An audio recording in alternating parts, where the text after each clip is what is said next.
Our game.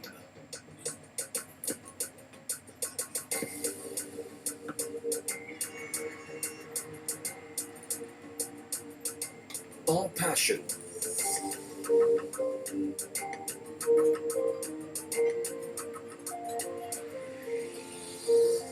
Our music.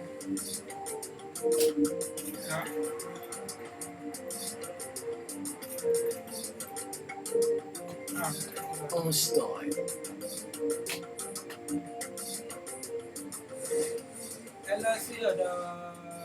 Our car. Get more out of life.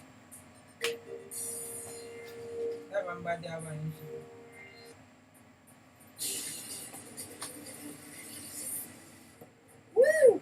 Brunch table of 5. Beyonce, Jay-Z, Oprah, Michelle Obama. This is bad, huh? And may she rest in peace, Brenda Fassie. I would love to have lunch or brunch with any of them. Did I name 4 or 5 just now? Whatever. Can I add 5 more? Quote that I live by? A quote that I live by is something my dad always says. Life is too important to be taken seriously. Literally, like, it's too important to be taken seriously, which means, you know, when you take your life and yourself too seriously, you will drive yourself crazy. If you take, you know, what other people do to you or how people choose to try and offend you, if you take all those things too seriously, you know, you're not valuing your life, honestly, because you can't control what goes on outside of you. So life is too important to be taken seriously.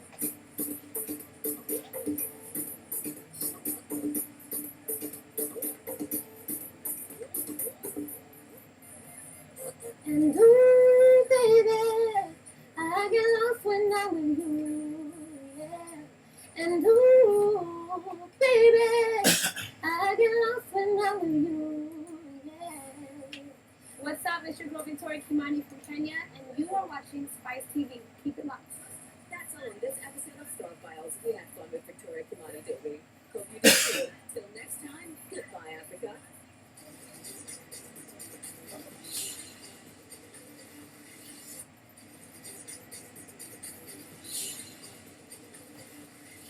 What's up, Africa? Welcome to an amazing episode of Star Files. On this episode, we take it all the way to East Africa with the beautiful Victoria Kimani from Kenya, who made it to the #1 spot on Spy's Sexiest African Artists in 2014. Stick around as we meet Victoria Kimani at the Petit Paris in Lekki, Lagos.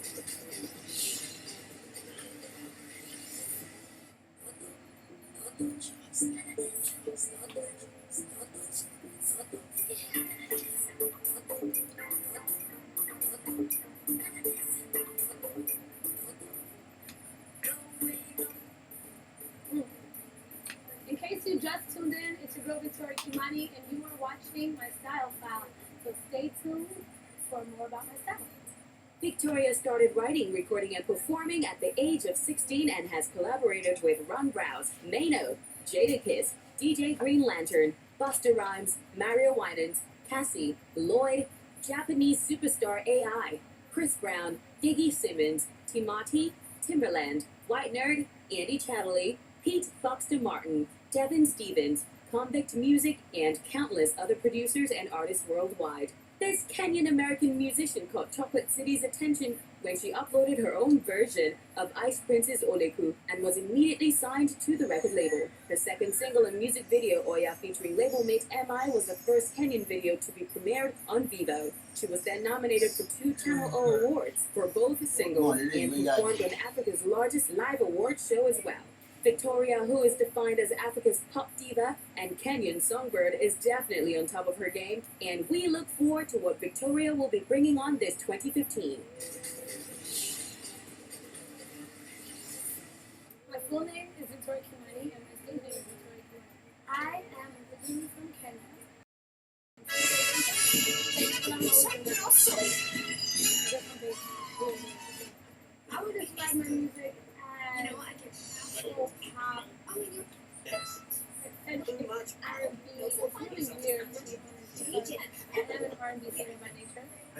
No, I experiment on all different kinds of things. So I think all in general, I would call it pop music because pop music is popular. Just all of it. So popular. In 3 words, sassy, rebellious, real. Have you ever been? What do we do?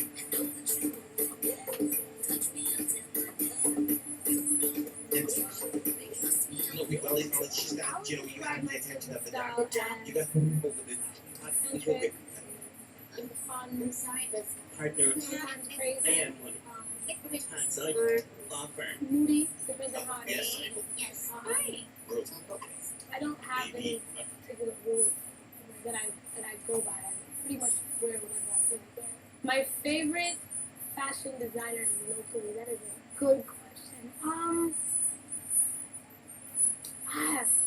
I really like Tiana's styling a lot. I think she's been able to come up with some very unique pieces.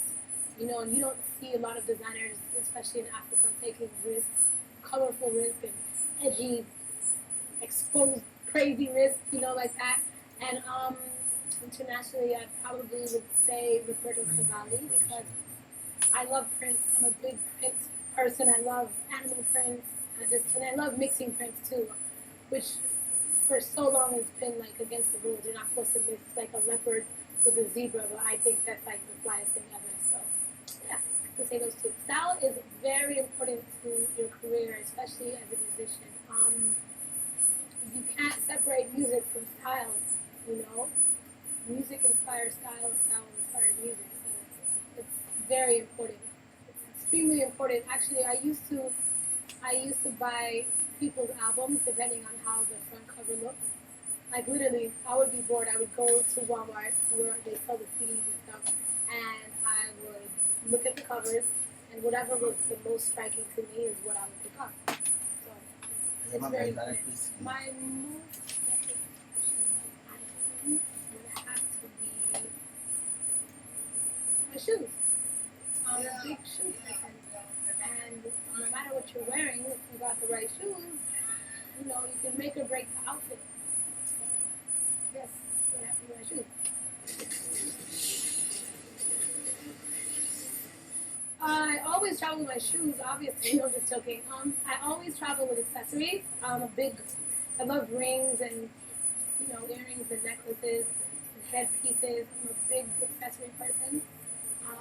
I always travel with hats because some days I don't want to get up and start doing all this stuff to my hair. So, you know, some days I might wake up and wear a snapback or, you know, or my round hat. You know, it just depends on how I'm doing.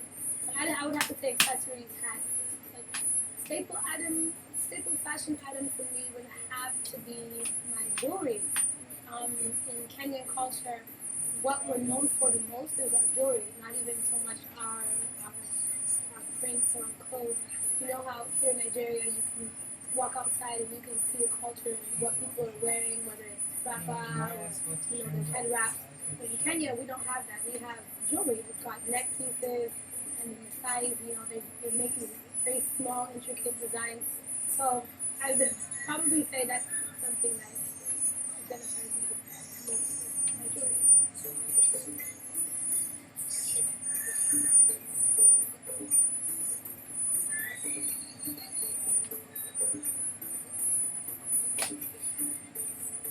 I feel most comfortable in a pair of stretchy jeans.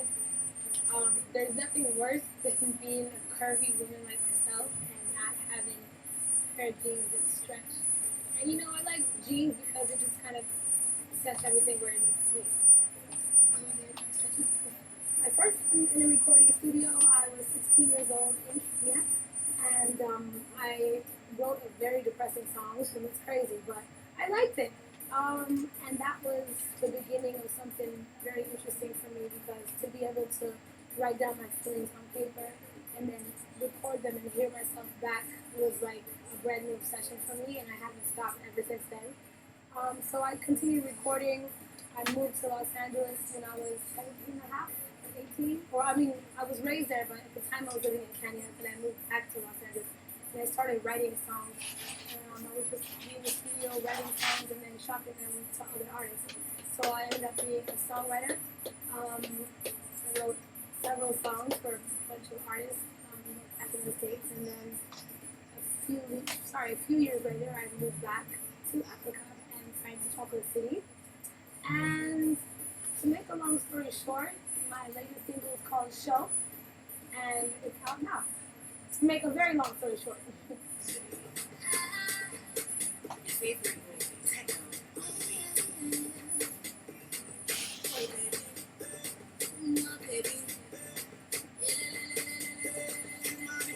Yes, my style is definitely wrong. Both musically and fashion-wise. I mean, in the beginning, I was always doing what everybody else expected me to do. Everyone was like, "Nah, you got to do something like this and do something like this." And I kind of just broke free from all of that and said, "You know what? If it's not going to come from inside of me, then I'd rather not do it at all."